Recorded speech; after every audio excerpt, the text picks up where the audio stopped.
Баршаңызға қайырлы күн. Өткен тақырыпта біз экг-ны түсіру алгоритмімен танысқан болатынбыз. Енді бүгін экг-ны қалай оқу керектігін мен сіздерге айтатын боламын. Ең біріншіден ритмға қараймыз. Синустық немесе синустық емес. Дұрыс және дұрыс емес ритм. Екіншіден жүректің соғу жиілігін анықтаймыз. Үшіншіден эвос, яғни жүрек орында тұр ма, оңға ағысты ма немесе солға ағысты ма анықтайтын боламыз. Төртінші волтаж, бесіншісі қорытынды диагноз қоямыз. Ең бірінші ритмға қарайтын болсақ, бірінші суретке қарасақ, дұрыс ритм көрсетілген. Көзбен қарасақ та, линейкамен өлшесек те, олардың аралықтары бірдей деңгейде орналасқан. Бұл дұрыс ритм деп аталады. Екінші ритм суретке қарайтын болсақ, дұрыс емес ритм немесе аритмия деп аталады. Көзбен қарасақ та, линейкамен өлшесек те, аралықтары әртүрлі. Мысалға, мына жерде 1,5 сантиметрді құраса, мына жерде 1 сантиметрді құрайды. Мына жерде уже 2 сантиметрден астам құрап кеткен. Яғни бұл дұрыс емес ритм. Ритмнің бұзылысы аритмия деп аталады. Келесі бізде синусты ритм және синусты емес ритм. Ол үшін біз п тішесін іздейміз. Әр QRS комплексінің алдында п тішесінің болуы, мысалы мына суретке қарасақ, мына жерде, яғни п тішесі көрсетілген. Бұл бізде синусты ритм екендігін білдіреді. Егер де п тішесі түсіп қалатын болса, синусты емес ритм деп аталады. Келесі жүректің соғу жиілігін анықтау. Түрлі формулалар бар оны анықтауда, бірақ қайсысымен есептесек те барлығы бізде дұрыс болып шығады. Мысалға, ең оңай жолы бізде Қазақстанда экг-ны түсіру жылдамдығына қараймыз. Егер 50-мен түсірілетін болса, 600-ді бөлеміз үлкен R-тішелердің аралығындағы клеткалар санына. Егер 25-пен түсірілсе, 300-ді бөлеміз клеткалар санына. Мысалға, мына жерде 25-пен түсірілген. Енді R-тішелердің аралығын санаймыз. 1 клетка, 2, 3 және 4.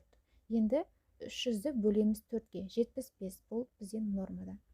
Келесі формуламен көрсететін болсам, мына жерде 60-ды бөлеміз RR аралығын Т уақытқа көбейтеміз. RR аралығы бізде миллиметрмен есептеледі.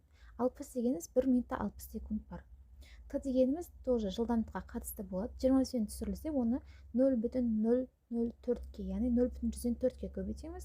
50-мен түсірілетін болса, 0,102-ге көбейтеміз. Мысалға, жаңағы айтқанымыздай 1 клеткада 5 секунд бар. Сондықтан бізде 4 клетка болғандықтан, мына жерде 4 клетка, 4-ті көбейтеміз 5-ге, яғни 20.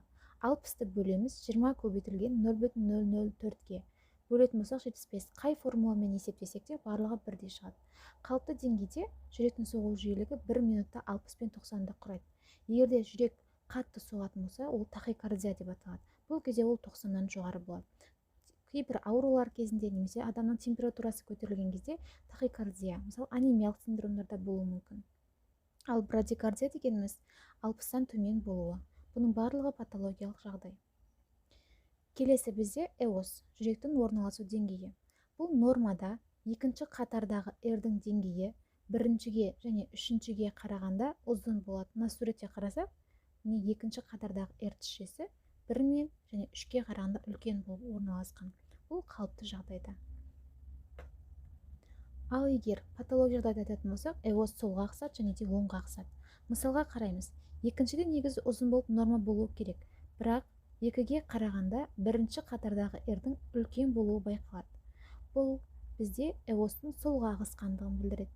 Эос солға ағыса, жүрек, яғни солға қарай ығысқан дегендігін білдіреді. Мәселен, сол қарыншаның гипертрофиясы кезінде осындай көріністерді байқаймыз. Эос оңға ағысатын жағдай бар. Бұл кезде үшінші қатардағы R 1 мен 2-ге қарағанда басым болады, биіктігі. Яғни жүрек оңға ағысқан дегенін білдіреді. Бұл да оң жақ қарыншаның гипертрофиясы, яғни гипертрофия дегеніміз жүректің қабырғаларының қалыңдауы. Яғни жүрек қалыңдаған сайын оңға немесе солға ығысып, орнынан жылжиды. Төртінші волтаж. Волтаж дегеніміз әр жолақтың алдында П тәріздес әріппен белгіленеді. Бұл мысалға мына жерде П, мына жерде бұл бәрі волтаж. Волтаждың қатты диагностикалық маңызы жоқ, дегенмен бұны R-тішелерінің биіктігін қараған кезде бізге керек болады. Бәрі волтаждан аспайды, волтаждың деңгейінде орналасқан. Және де астыңғы суретке қарайтын болсақ, 10 деген санды көреміз. Бұл 10 деген волтаждың нормада екендігін білдіреді. Келесі, қорытынды диагноз. Осы айтылған барлық критерийлерге баға береміз. Әр жолаққа мән береміз. П тішесі қандай, QRS комплексі қандай, ST сегменті, Т тішесі, барлығын интервалдар санымен өткенде нормасын айтып өткен болатынмын. Соның барлығын тексеретін боламыз. Және де қараған кезде мысалға патологиялық жағдайларды көрсең, диагноз қою кезде мысалға мынау қалыпты синусты ритм. Әр QRS комплекстің алдына П тішесі орналасқан, аралығын есептеген кезде де норма шығады. Демек бұл диагноз қойған кезде қалыпты синусты ритм деп қоямыз. Егер аралығын есептеген кезде жүректің соғыс жиілігі 90-нан асатын болатын болса, мысалы 120, 100 немесе 150-ге дейін, яғни артып кете береді. Бұндай кезде біз П тішесі бар болса, синусты тахикардия деп диагноз қоямыз. П тішесі болғанымен, бірақ R аралықтары тым алшақтап кеткен кезде, жүректің соғыс жиілігі 60-тан төмен болатын болса, онда біз синусты брадикардия деп диагноз қоямыз. Бұл қарапайым мысалдар.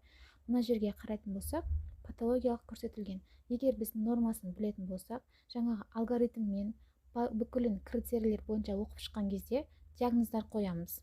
Мысалға, мына суретке қарайтын болсақ, патологиялық аурулар көрсетілген. Мына жерде біз гис аяқшалардың блокадасын көруімізге болады. ВВС пен валтта орналасқандықтан сол қарыншаның блокадасы, яғни гис аяқшаларындағы блокада. Мен өткен сабақта локализациялар бойынша қалай анықтау керектігін айтып өттім.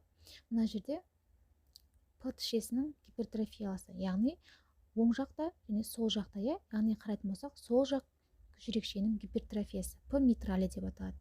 Мына жерде СТ сегментінің көтеріліп кетуі, бұл миокард инфаркті кезінде.